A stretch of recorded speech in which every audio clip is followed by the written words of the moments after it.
Se você tá cansado de pagar juros para seu banco, esse vídeo é pra você. Eu tava pensando em como falar sobre financiarização da economia, porque é um assunto difícil, meio chato de entender e eu não sou especialista no assunto. Mas aí eu vi uma entrevista de um economista no Opera Mundi, o economista Ladislau Dobor, que é um professor de economia da PUC de São Paulo. Que nome legal que é Ladislau, né, pessoal? O Breno Altman entrevistou ele e eles falaram sobre o endividamento das famílias no Brasil. Tem muita gente passando por isso. Então eu vou reagir em cima desse corte aqui, que aí o professor Ladislau traz as informações sérias e eu fico com a parte da palhaçadinha, que é a área na qual eu sou perito. Mas por que é tão alta a taxa Selic no Brasil?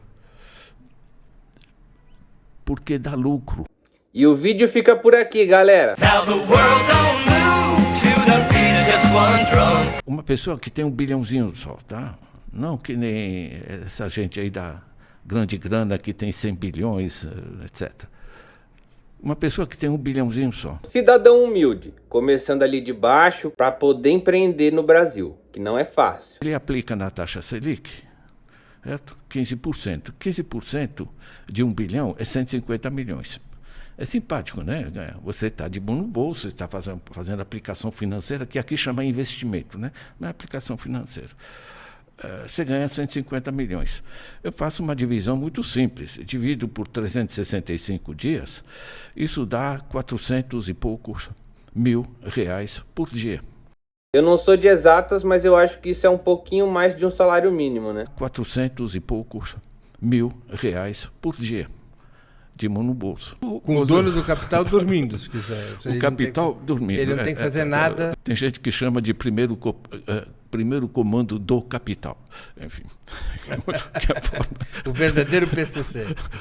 Primeiro comando Já do que capital. Aliás, eu perdi a confiança, eu brinco com isso, que eu perdi a confiança no PCC depois de ver que ele está se associando ali com a Faria Lima. Poxa, PCC, aí não, né? Não faz isso com a sua vida, cara. Ficar andando aí com esse tal de Daniel Vorcaro da vida, isso aí é bandido grande. O importante para as pessoas entenderem, né?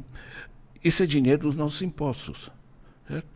Que em vez de servir para a saúde, construir universidade, infraestruturas, etc., está sendo transferido para a gente que compra títulos da dívida pública. Tem uma justificativa que seria a seguinte: não, o governo se endividou para construir estradas, universidades, o diabo. Não é. Saiu a pesquisa no valor econômico, né?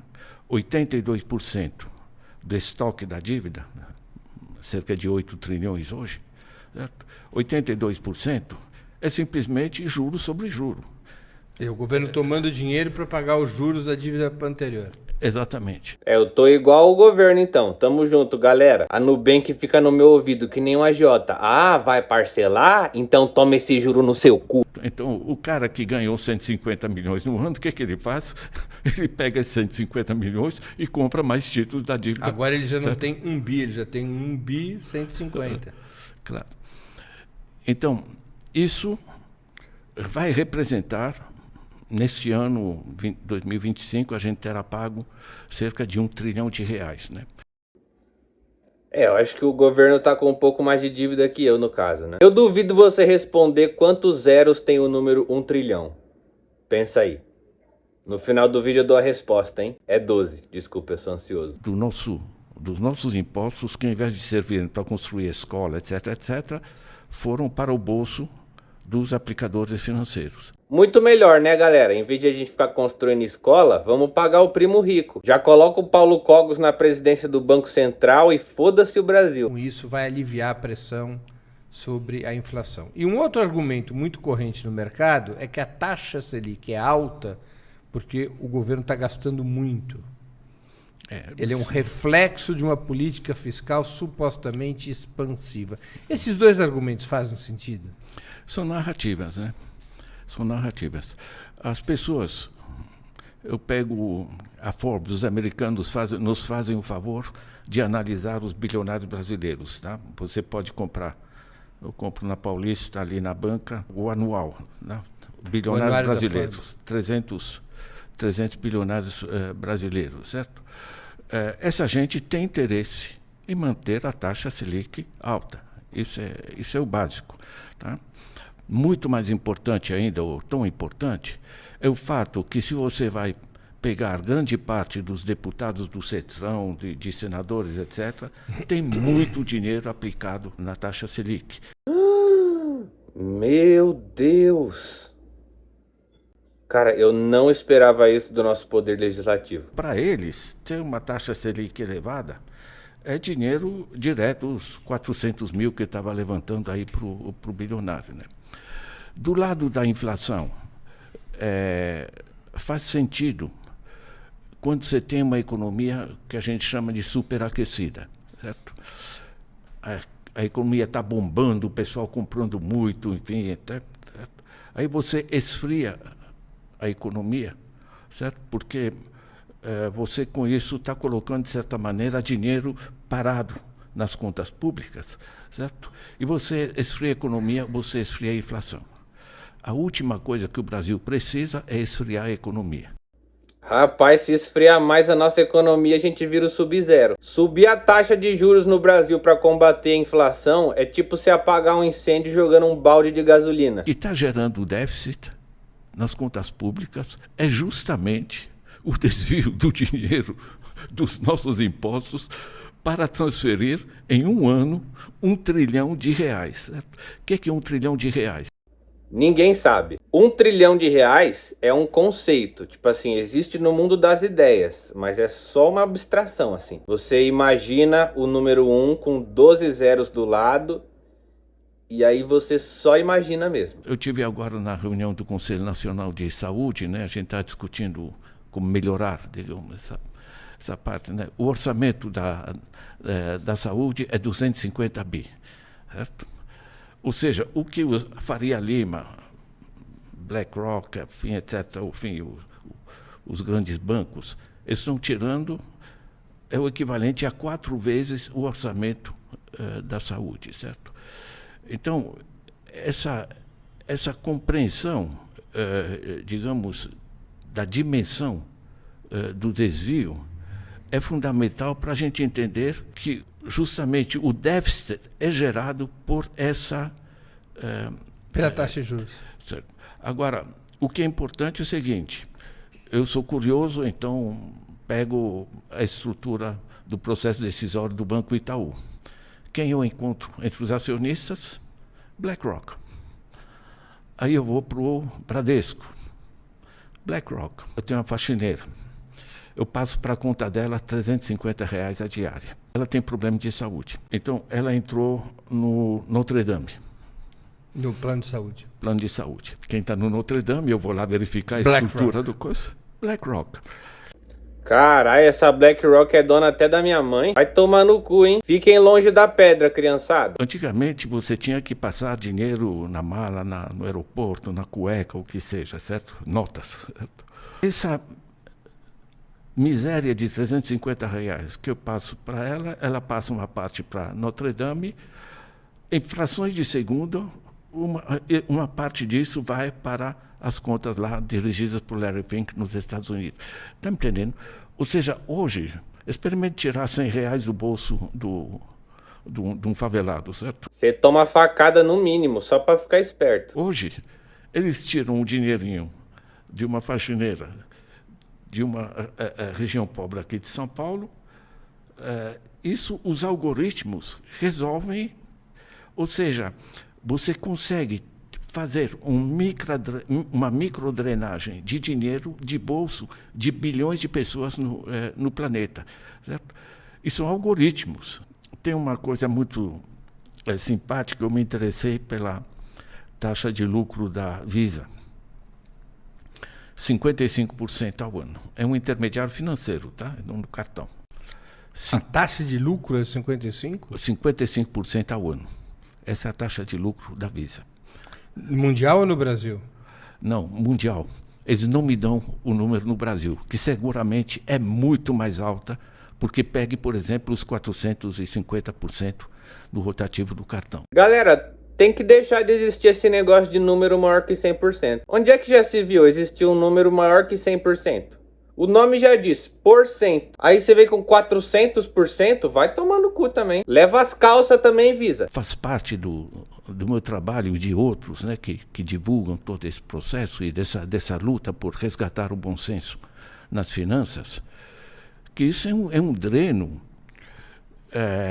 que com toda essa parafernália, né, dos algoritmos do sistema imaterial, né, e da gestão centralizada num grupo de 10 bancos, que é esse livro, Titãs do Capital, que mostra como está estruturado, certo? Que permite esse nível de dreno que vai levar ao que você levantou, a tantas famílias que estão simplesmente enforcadas no Brasil. A taxa de juros do Brasil é a maior do mundo?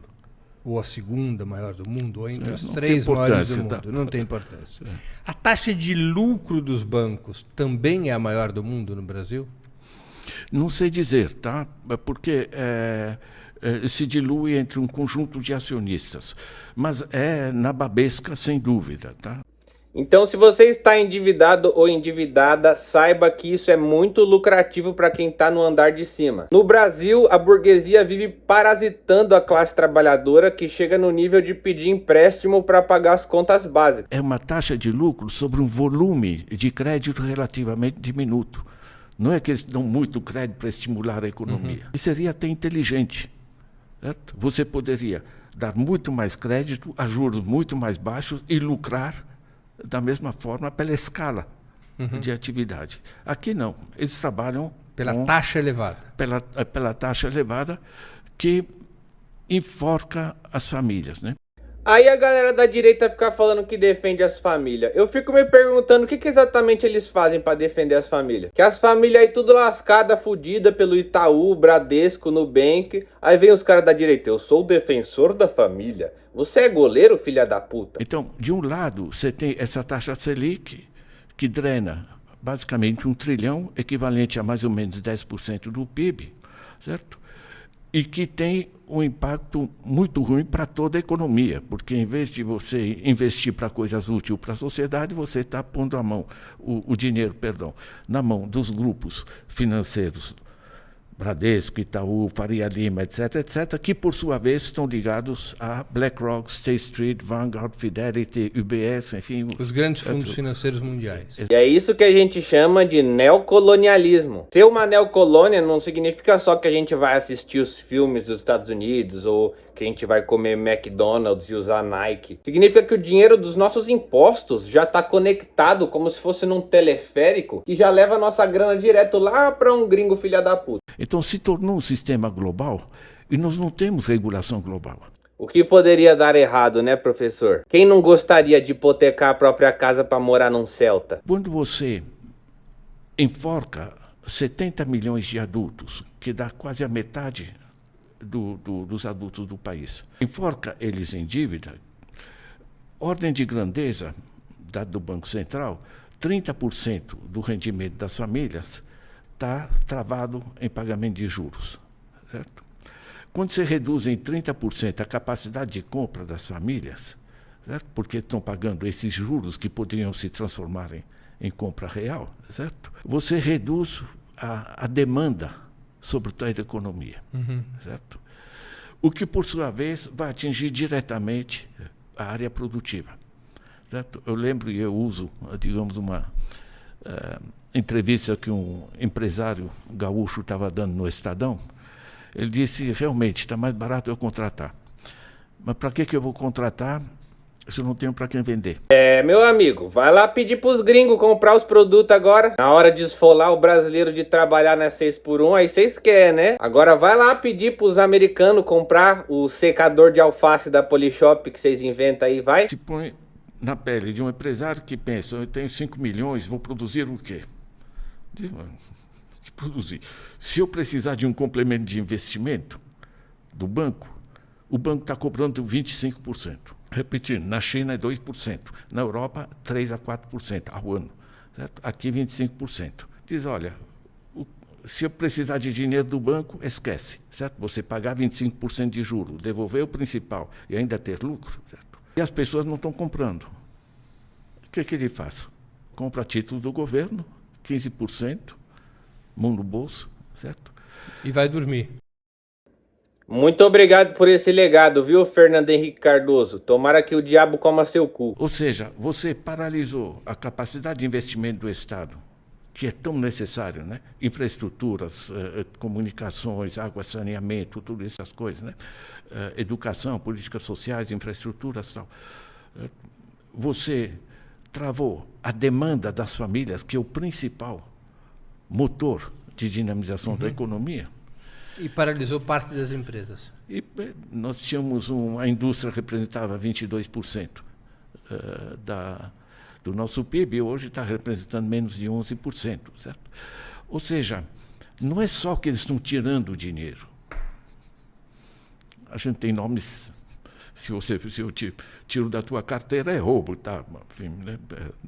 Aí eles chamam de apropriação indébita, né? Só é roubo se for pobre. Chega de escutar a verdade. Eu resolvi fazer esse vídeo por isso, porque toda vez que eu ia receber o dinheiro do YouTube e pagar a fatura, a Nubank pegava um pouco de juros para ela. A intenção que eu tenho é expandir esse canal esse ano, fazer vários formatos novos, mas isso só é possível graças à galera que contribui por fora, porque essa renda me ajuda muito no dia a dia. Eu queria mandar um salve para os meus seguidores que mandaram uma contribuição na chave Pix do canal nos últimos dias. Um salve para Leonardo Martins, João Antônio, Leila Marques, Daniel Gabardo, que fez a maior doação da semana, tamo junto, Daniel, e o William Arboleia, que doou 2 vezes, valeu, William, tamo junto. Se você gosta desse canal e quer contribuir, a chave Pix tá aí embaixo. Se você não puder contribuir financeiramente, saiba que não é culpa sua, a culpa é sempre do capitalismo, mas o seu like, o seu comentário, o seu compartilhamento já são formas gratuitas de você contribuir com o meu trabalho. Se você assistiu esse vídeo até o final, deixa um comentário escrito R$1 trilhão.